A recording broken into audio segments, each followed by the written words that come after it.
warahmatullahi wabarakatuh kepada rakyat Bansigom Aceh.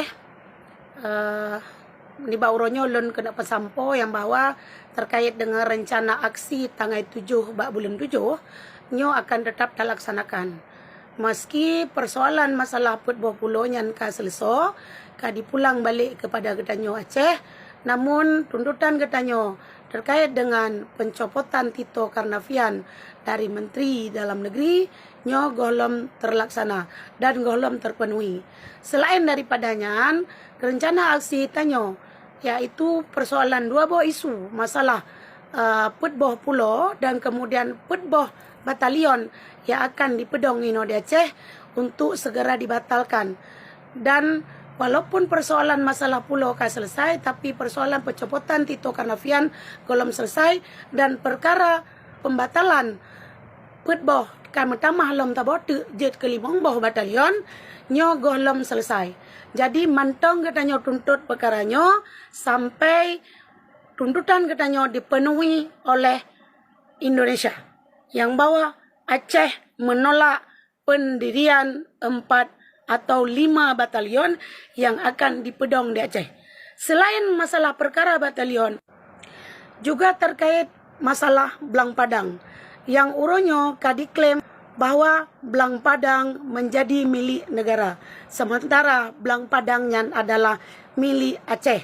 Rekan dengan histori dokumen-dokumen bahwa membuktikan bahwa tanah Belang Padangnya adalah hibah daripada sultan yang diberikan kepada Masjid Raya, yang uronyo dijadikan menjadi milik negara dan dikuasai oleh TNI. Maka oleh karenanya persoalan Aceh uronyo akan terselesaikan dengan rapat Bansigom Rakyat Aceh, dan tamu sapat kena Ubanda Aceh bak tanggal 7 bulan 7 dengan aksi rakyat Aceh menggugat. Tayo akan tamu sabohro tu. Hana tak pakai lambang, hana tak pakai hon, hana tak pakai organisasi, hana tak pakai ormas, hana tak pakai simbol, hana tak pakai bendera. Tapi pejabut atenan rakyat Aceh mesaboh.